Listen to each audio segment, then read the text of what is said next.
What's up, everybody? You can see getting shown off behind me. This week's leaks were Sun Wukong.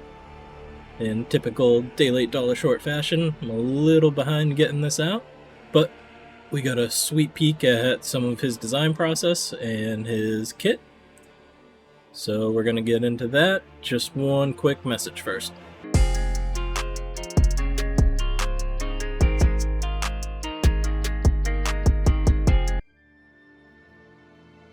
Two, 998, 999, 1,000.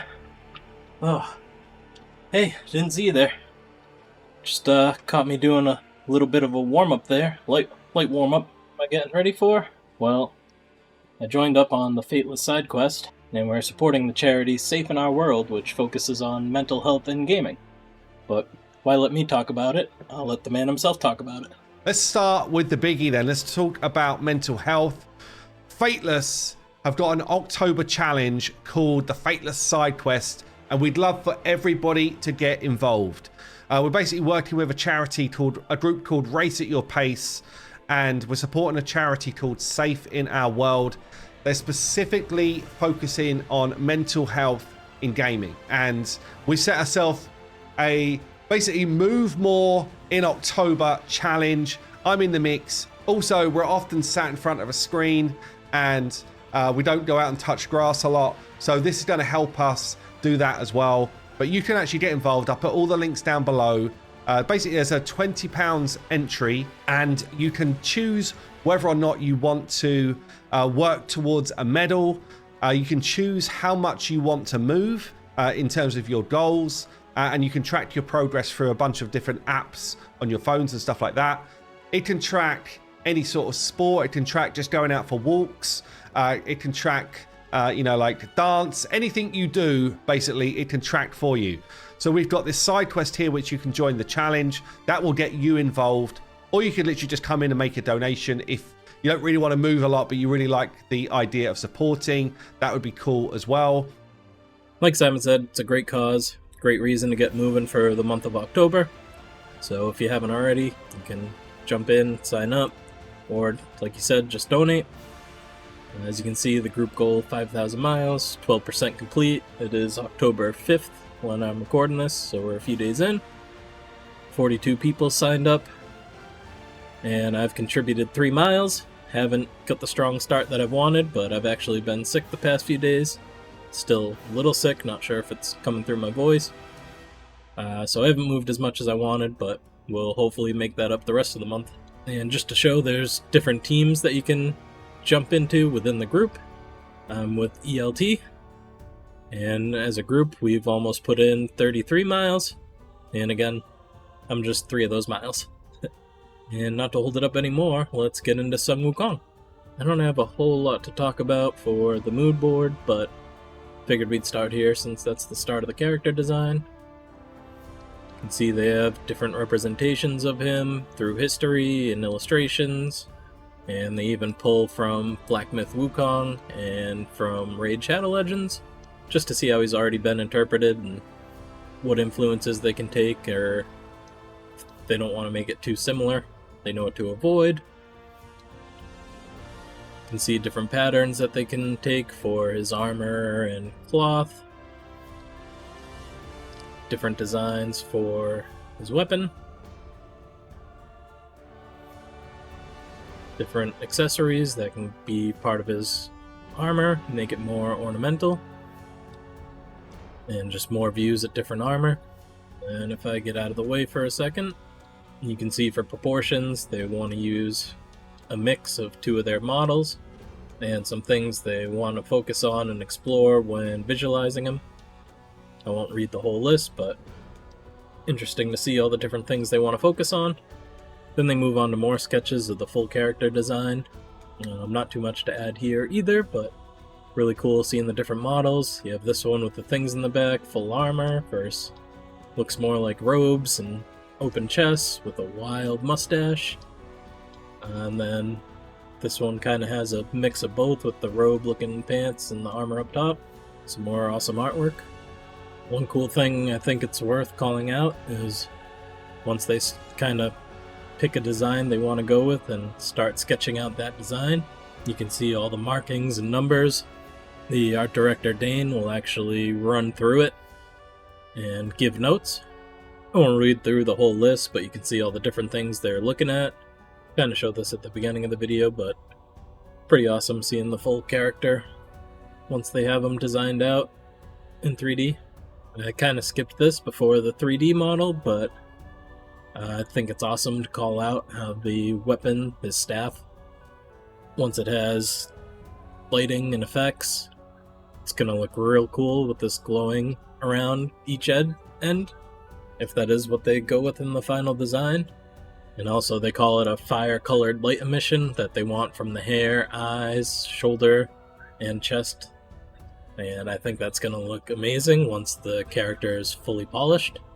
So we're no longer pre-alpha, which is weird after saying pre-alpha or alpha for so long. But we're still not at the game launch, so there is still a lot of polish and lighting to still be done on these characters. But here's a quick look at Sun Wukong and his Idol Breaker. I think it's really cool the way he jumps up on his staff and balances. Here's another 360 view of him in the roster. Again, lighting isn't finalized. I'm guessing he's going to have more glowing like it said in his concept art. Still wanted to show off his awesome Idol Breaker.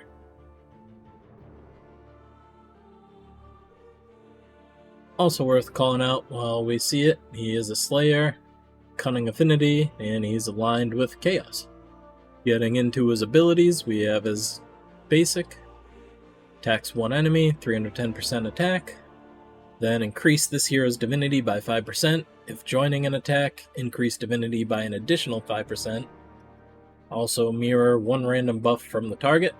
This is going to make him really strong for ally attack comps, where basically he's just going to continually gain divinity. And he's also going to be gaining buffs from taking and copying whatever the enemy has. So my head's kind of blocking it, but here we see his basic. Nothing too crazy, just your standard whack with the staff. Still looks pretty sweet with the effects. But yeah, just a standard basic. Here's his core, he self-buffs, he places attack up on himself for 2 turns, then attacks all enemies, 180% attacked 2 times, and for each buff, he increases the damage inflicted by 10%. It's great that he self-buffs, because you're automatically getting a 10% damage boost just from the attack up going on, but then if you're rotating his A1 and mirroring a bunch of buffs, you could pump up that damage pretty quickly. And his core ability in action, that looks awesome.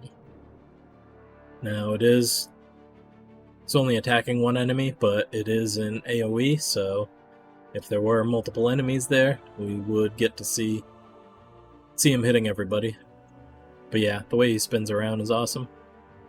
And his ultimate, which, spoiler alert, looks sick, attacks 72% attack 8 times at random. Each hit has a 35% chance to heal this hero for 8% of the damage inflicted, and decrease the target's turn meter for 8% by 8%. If a target is hit more than 5 times, additional hits inflict 50% reduced damage. Gains 40 divinity when inflicting damage to an enemy. So it's real interesting. They put in if a target is hit more than 5 times, additional hits inflict 50% reduced damage. He'll still be really strong against single enemy bosses, since it is 8 hits, but I think that helps keep him in line and not make him broken for bosses. Either way, it's a really cool ultimate. 8 hits with a chance to heal and a chance to decrease turn meter. It's a pretty sweet control ability, and great for keeping him alive. And now we have his ultimate in action. I mean, come on. That's nuts with him sending all the clones out to attack. I wish this was my live reaction. If you could have seen me the first time I saw it, I was kind of more of like a ah! But yeah, it's just such a cool ultimate. The clones coming out are really incredible.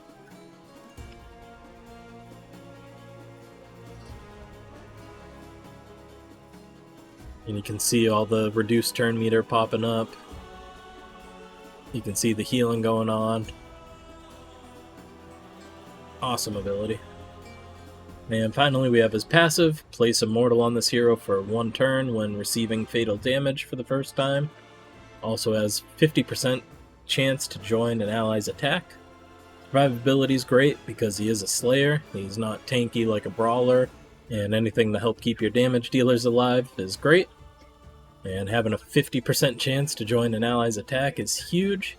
Basically, you get a coin flip every time an ally attacks if he's going to join or not, and that just kind of helps cycle everything. You get more buffs. The more time he's dealing damage, the more divinity he's gaining. The more he's hitting targets, he's mirroring buffs.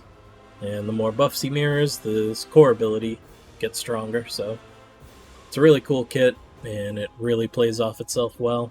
So I'm really excited to see him in game. There's a quick breakdown of Sun Wukong. Again, we're not at launch yet, so all of the stuff in his kit could fluctuate, change a little bit. His abilities might not be exactly the same once we get to full launch, but if he's anywhere close to what he is now, it'll definitely be a hero that I'll be shooting to collect.